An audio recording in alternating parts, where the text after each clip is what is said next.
So hello again, and welcome to Western Michigan University's campus. This is the Rood Hall Department of Geosciences and the Schmaltz Geology Museum. It's kind of been a stormy, windy day out here, so luckily for me, there's only one thing we really have to look out outside. So I'm walking up to it now. This is a large chunk of native copper. Hopefully you can see it. It's starting to rain again, so I'll try and make this quick. You're going to want to read this because it's going to help you answer one of the questions on page 8. So I'll try and scan through this as close as I can so you can go ahead and be able to read it.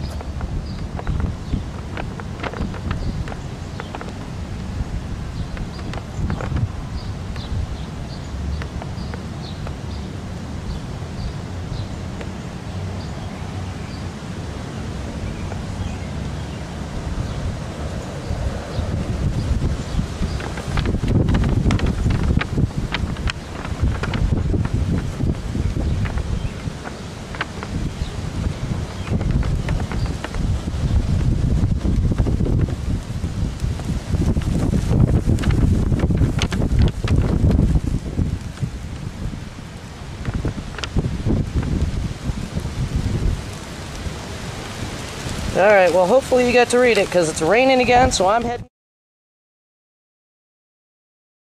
Alright, so now we're entering the hallway into the Schmaltz Museum. And on our left here is a large mastodon display. So I will try and get close so you can go ahead and do the reading that is required here. But you can see the mastodon jaw and teeth. This was actually discovered locally, and some of the professors at the time at Western helped to excavate it. So let me get in here so you can read about it.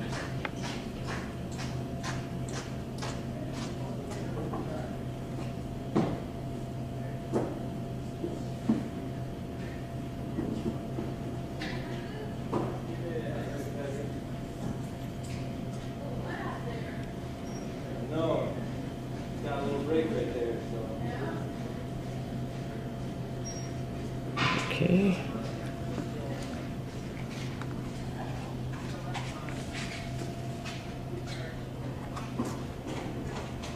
Alright, so there's another native copper display in there. So let's go ahead and head into the museum. It's kind of a square shape with a center display. So there's a wide variety. We talked a little bit about cleavage. There's a display about cleavage. I didn't really talk too much about fracture, but there's a display about fracture. We did talk about luster.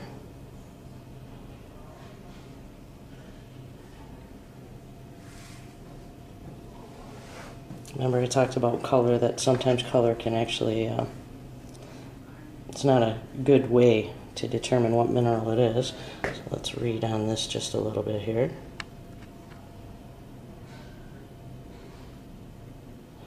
And it's an obvious attribute, but again, it's probably not the most useful. So we got that there. We got some very large crystals down here. It's a large sample of fluorite.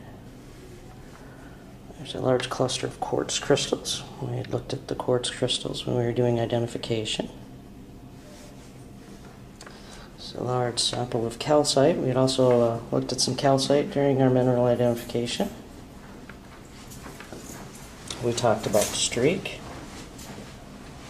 So streak is the mineral in a powdered form.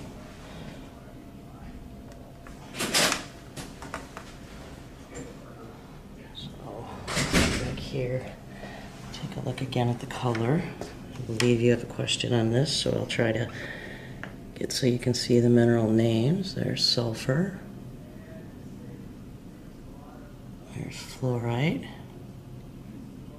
A couple different samples there, huh? Rhodochrosite. Garnet. We talked about hardness, right? So this one shows us hardness. We know that quartz is very hard. That's that one in the back there. There's graphite, which would be very soft. Gypsum. So there's a mineral in here that actually has a hardness of 9, which is pretty darn hard, right? What was our quartz again? I think that was a 7.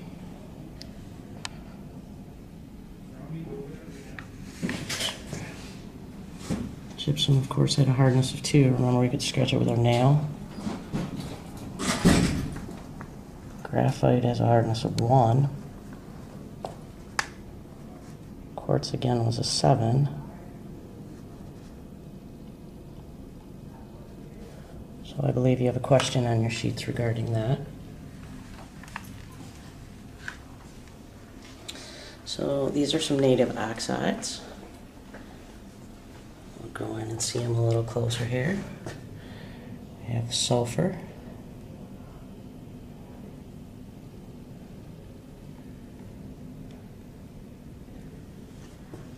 I always liked hematite. That's hematite there. The looks kind of bubbly on top. Yeah, I always thought that was cool. Actually, I did one of my first reports on that. So Western has a lot of really neat mineral samples. Some very large samples as well. Of course, our diamond is a little small, but hey, at least we've got a diamond, right? And you know copper has gone up exponentially in price, so well, there's some magnetite. You should be familiar with that from identification.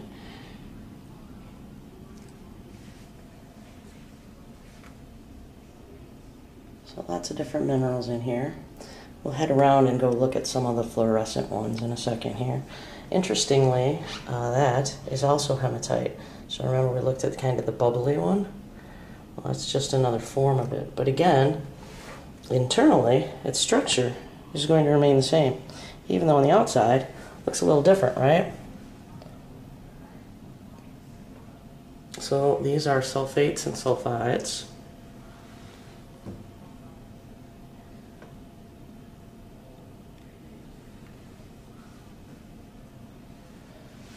I always like the barite roses too, those are kind of neat. Let's see. This one next to it is barite as well, but it's white. Again, color is not a great diagnostic tool when trying to identify minerals, right?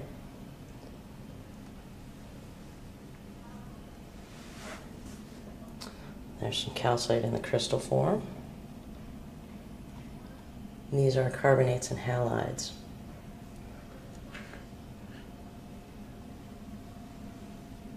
I always like malachite. It's kind of a neat color, huh?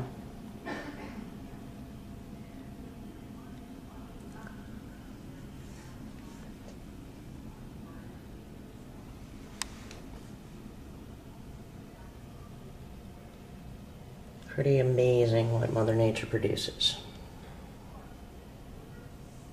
And again, none of these are handmade. They just grow like this in nature under the right conditions with the right ingredients. It's pretty neat.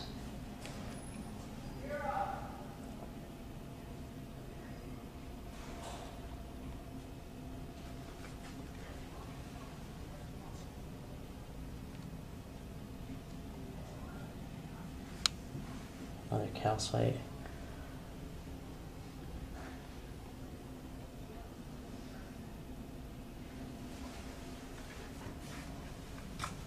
There's a big old massive group of calcite crystals there. Now we're on to the silicates.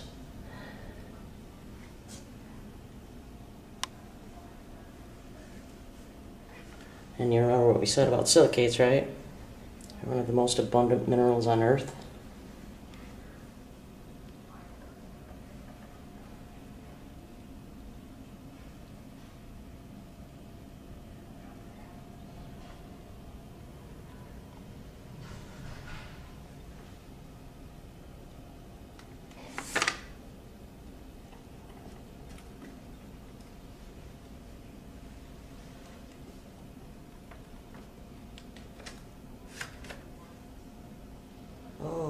I missed something. Let's go back here. So, sorry about this. You see this? This is calcite.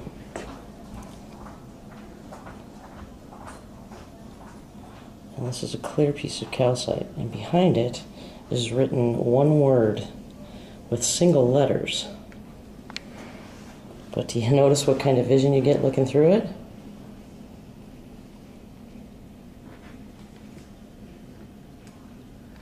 And if you read the tag, the bottom of the tag will probably answer the question on your sheet. All right. So moving on.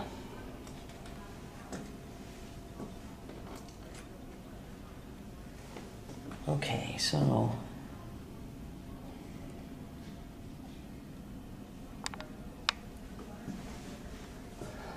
again, there's a lot of silicates, right? So we got a whole bunch of them over here as well. So let's see what this one is. Some rose quartz.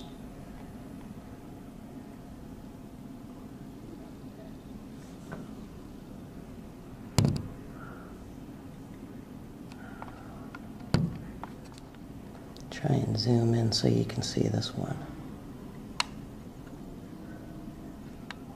Citrine.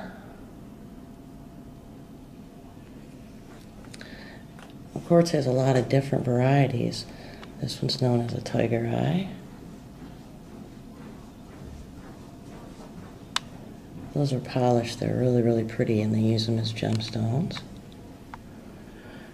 This one back here is kind of grayish, and that's a smoky quartz.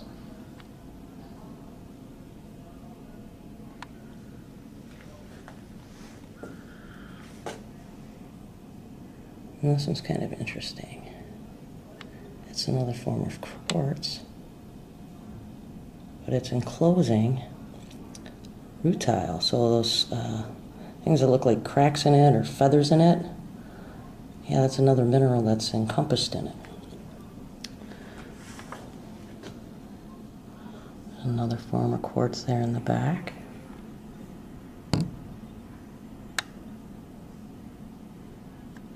From India, very pretty green. Here's an agate, quartz agate here in the front.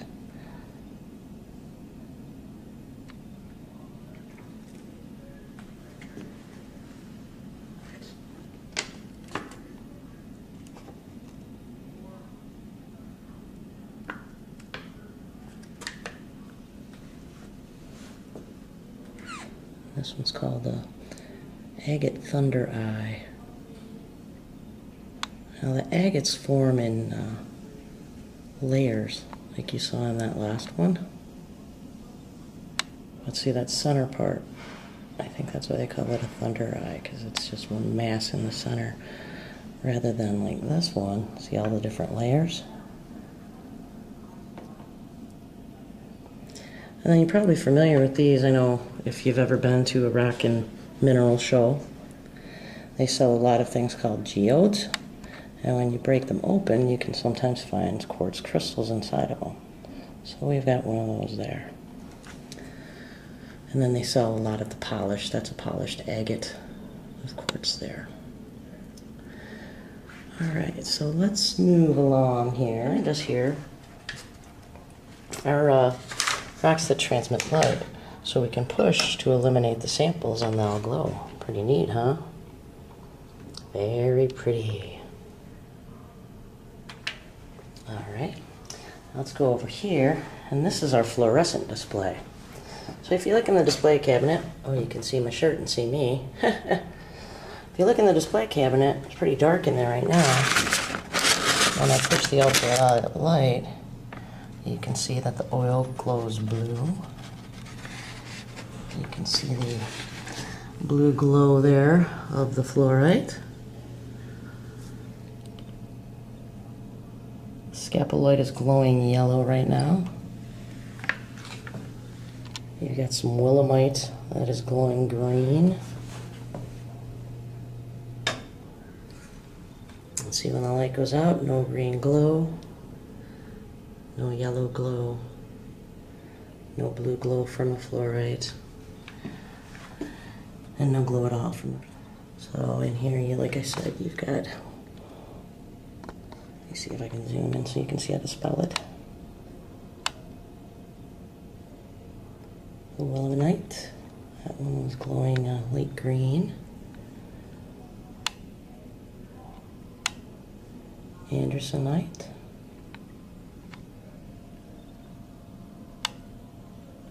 Scapolite. Of course, fluorite, that's pretty well known, is really what it's called. It's not really glowing. There's travertine. Interestingly enough, people who discover minerals can name them after themselves or after their professors or whomever they like. So that's kind of neat. I just wanted to discover a mineral. It hasn't happened yet. All right, so there's the fawn. We have some fossils. These are invertebrate fossils.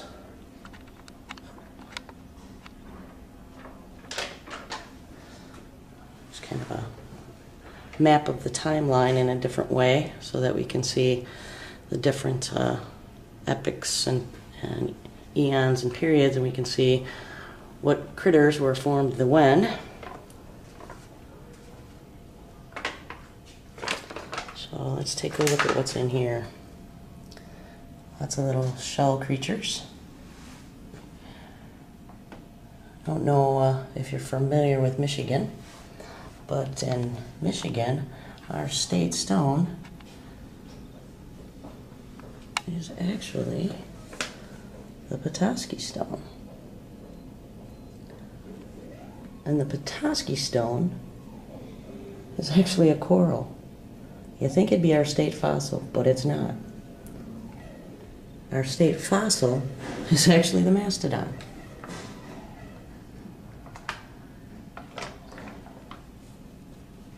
And the Petoskey stone was actually a colonial coral, which means it lived in large colonies.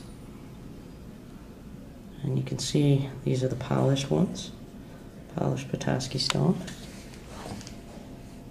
There's the Petoskey stone. There we go. So you can see the forms inside the stone. They're pretty neat, huh? And then when they're not polished, that's what they look like.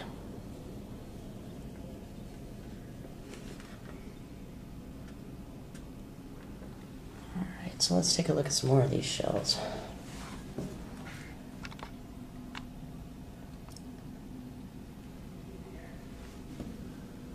These are mollusks.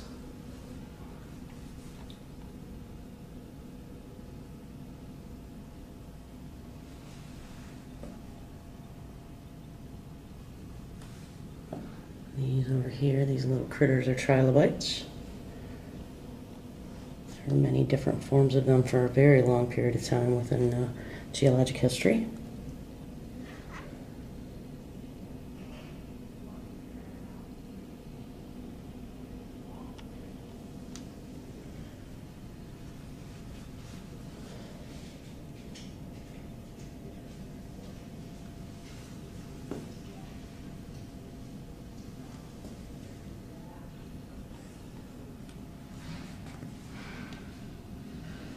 Lots of fun little things in here. Lots of stuff to read. I myself am not the greatest paleontologist, so you gotta bear with me on this. These are crinoids from the Mississippian. Let me back up here so you can see how massive that chunk of rock is. That's a pretty good sized chunk of rock with a whole lot of fossils right down in it. Pretty cool, huh? They're all broken up and turned over and stuff, so probably more of a debris bed. And then that's another big chunk. See all the fossils in there? Crazy. Lots and lots of them. It's like a massive shell bed. Here's one next to it. Again, you can see a whole lot of critters. These are all snails in there. A whole lot of them.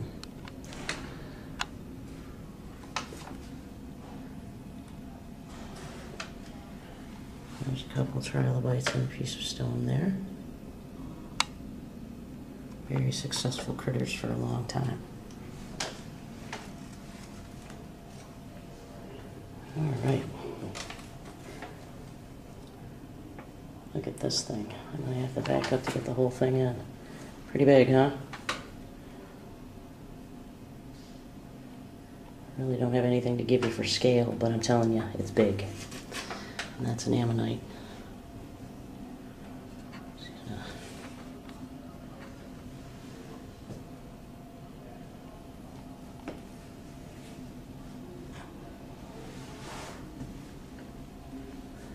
We've got a lot of these little fishes that were preserved in sandstone.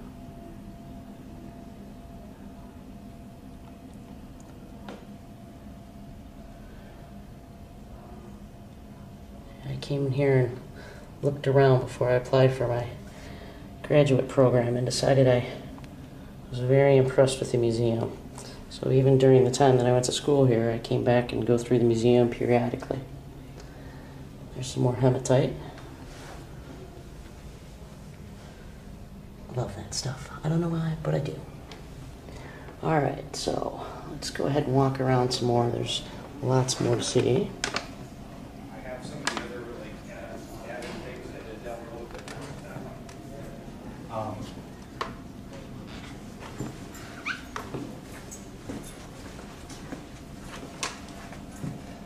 So this again is the copper display. Yeah, let me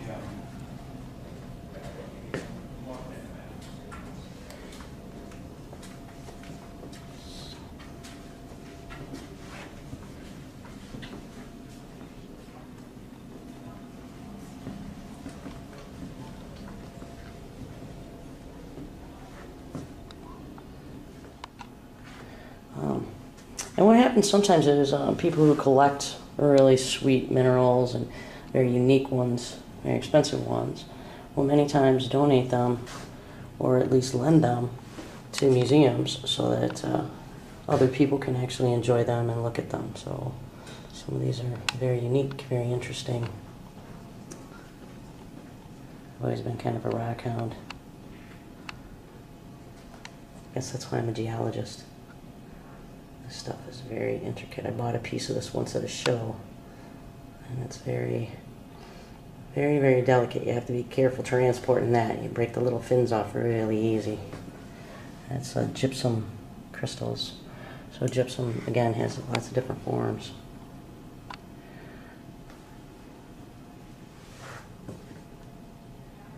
This one's kind of interesting. This is calcite again, but it's got a coating of limonite. It's pretty interesting. Got some malachite there in the back with the pretty green. You guys remember something that kind of looked like that? Those thin sheets for my identification.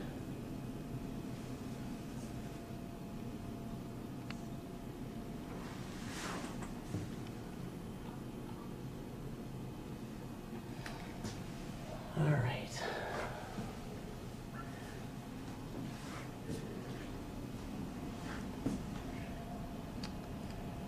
Quartz right there. Right over here.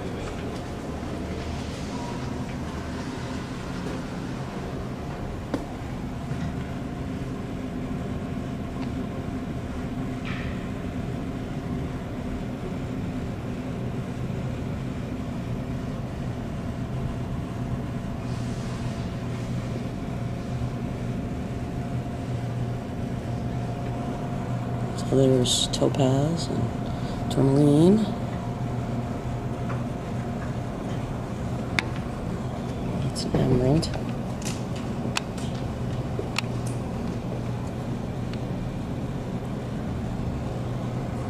Similar fluorite, just a different color. And there's fluorite that's more of a green color.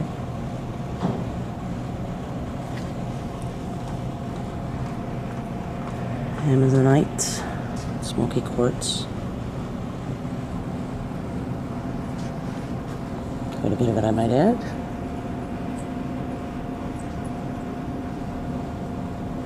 There's another piece of fluorite in the back, kind of a purple color.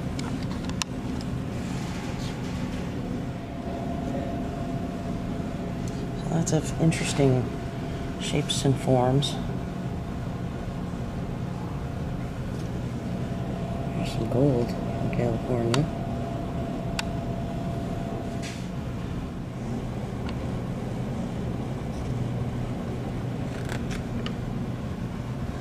Let's check out the next one. Michigan bedrock. I'll zoom out, you can see it better. You can see that Michigan's shaped kind of like a basin. So the center is the deepest, and then it's shallowing outward.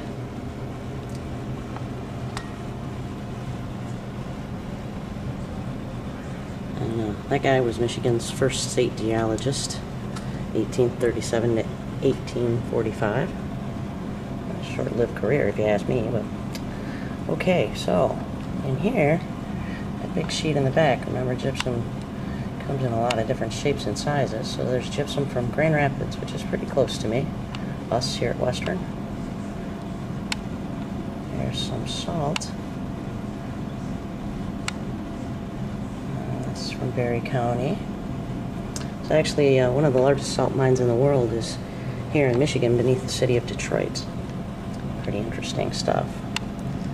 Because we used to be a shallow inland sea, so as the water evaporated, it deposited the salt. And that happened over and over and over until eventually we had quite a lot of salts.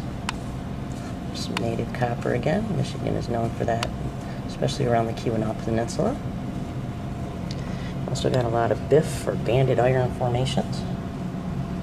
So, got some really nice ones outside, but like I said, it's raining out there, so we're going to stay inside primarily.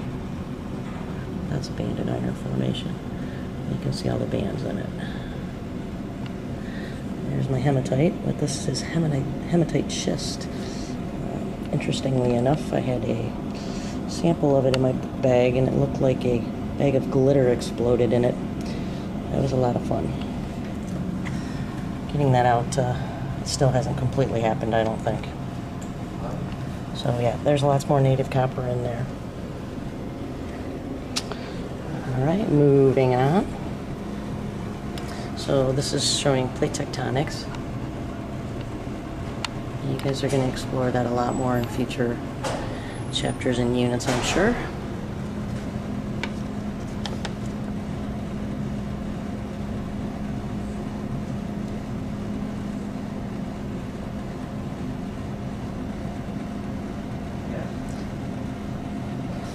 Oh, I think I probably should have showed you this too. The hematite schist. Please take note of where that's from. Now, hematite is an iron mineral. It's an iron ore. And we have that too. And that banded iron I showed you in back, same thing. It's from the Lake Superior region. So we had a lot of iron, a lot of metals, irons, coppers, and also salt. And gypsum. Got a lot of really nice Michigan mineral deposits. Alright. So, there's a lot of common rocks that are shown here. I need to take a look at this top shelf here. Hopefully you can read that. Let's see if I can get any closer here. And we're going to learn more about rocks as soon as you're done with this mineral lab. Your next lab is going to be all rocks. And minerals are actually, we've discussed this before, are the building blocks for rocks. That's some rhyolite, granite, Some andesite. Diorite. Salts. Small crystals, very dark. There's some gabbro, which is also very dark, but it has larger crystals. We already looked at the diorite and granite. Now we've got some metamorphic rocks on the second shelf here. Again, we'll go through all of these when we go through our lab. And then we have sedimentary rocks on the bottom. And we'll take a look at a variety of different rocks in this next lab.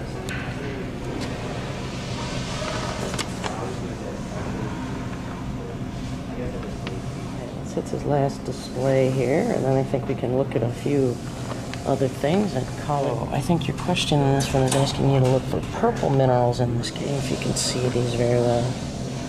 That's your fluorite. Purple fluorite. Purple quartz. Here's a fluorite as well. That one's from Spain. It's got a very light purple hue to it.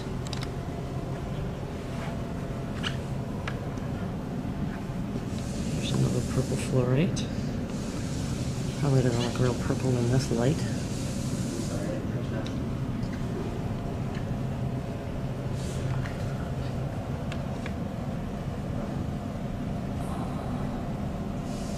That's more quartz there.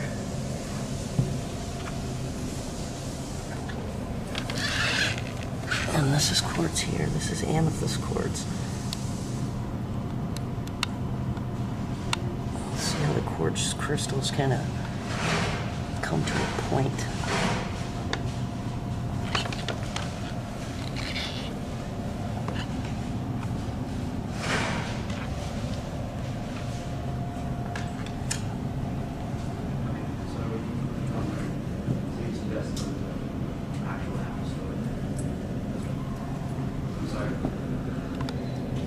So again, these are your purple quartz.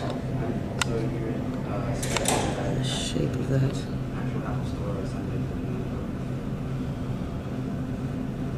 That's a typical shape of a quartz crystal when it's had time to grow. Sorry, you're suggesting that I actually go. And then for the fluorite,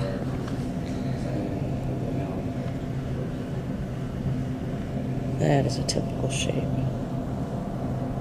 And those are kind of intertwined, but you can tell what the shape is, I think. We'll move over here. There's some more fluorite.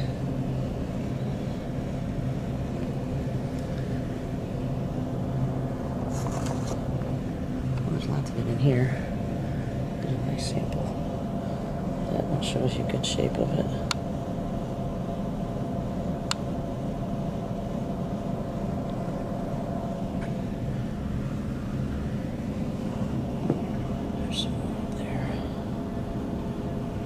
So what shape are those purple lumps? There's another one here. There you are.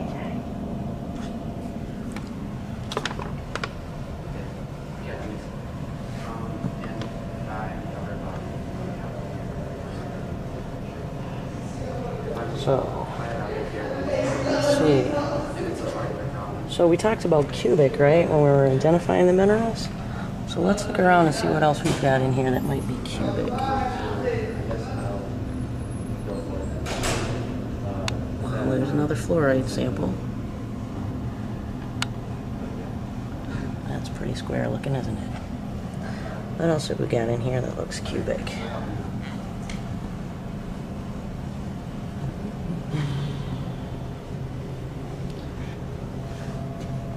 Might have to look into here. This here.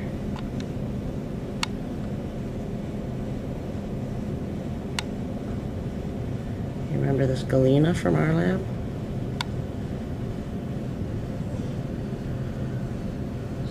Gray, silver, metallic luster. Our sample wasn't nearly this nice, but look at that one. Remember that fool's gold? Ours had little tiny crystals like that, right?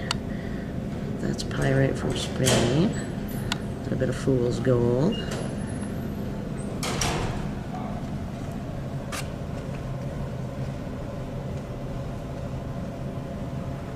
What else might have a cubic structure, you think?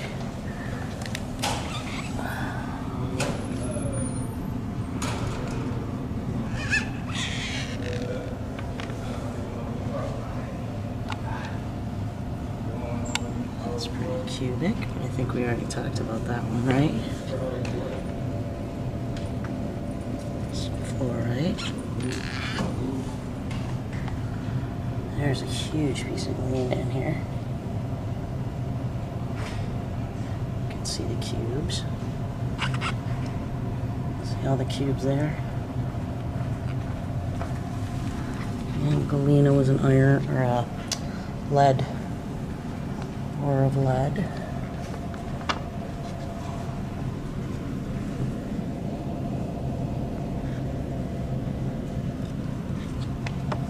Alright.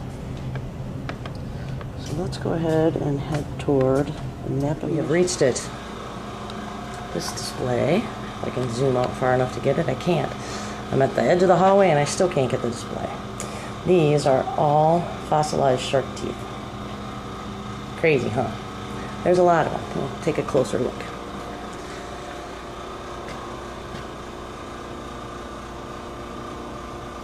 So this is a great white shark here. That's about the size of a diver right there.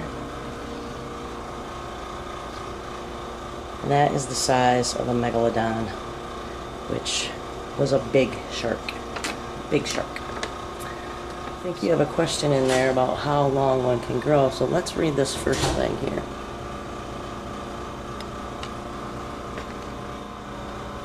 It says great white shark, a meek goldfish. Yeah, compared to that dude, huh? That's right.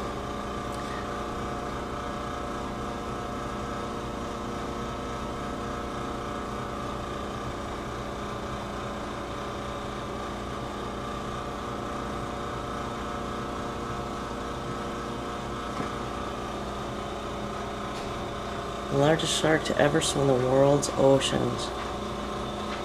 Crazy, huh?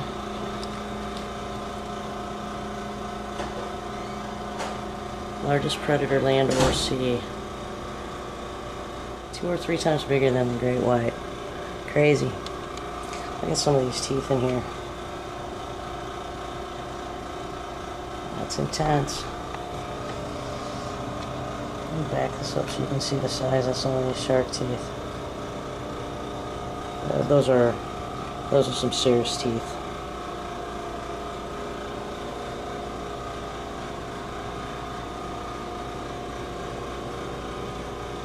And this one here, it's just in stone, that's why it's so big, but it's just a small tooth. As compared to these guys on the bottom that are like megalodon teeth.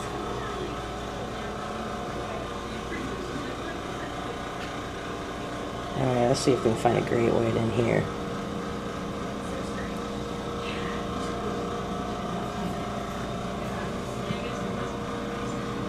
There's our modern shark.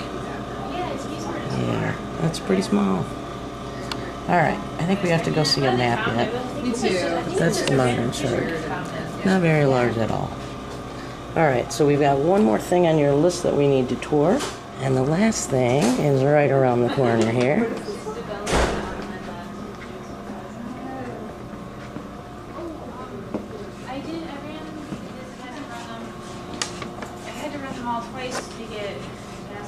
Okay, so this is a picture of Lake Michigan, which is the lake that is closest to me and us here in Kalamazoo. So if you look at the colors, they tell you how deep it is. And then you look at the scale here. Let's see if I can get you in close enough so you can read.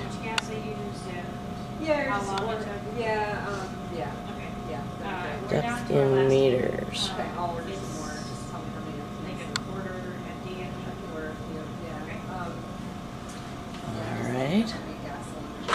So then when you look over here, We've got a lot. I can send you a sheet to go under. see if I can find them. I do have somebody I can send to get some work. You want me to fill out like a timesheet or like? Yeah, or just keep track of your hours. I've been keeping track. Okay, so I've got a little. that was the deepest spot that I saw. So I can give that to you to fill it out. Alright, I'll email it to you once I'm done. Alright, Getting this stuff. so there's the map. I will have to make. And that's Lake Michigan. That's one of the Great Lakes that borders Michigan here. And again, it's the closest one to Western. Alright, well that concludes our tour. Ended with a view of our great state of Michigan. You wanted to run stuff. And you'll probably hear from me again during the next lab. But that anything you wanted to Get ready for a rock lab.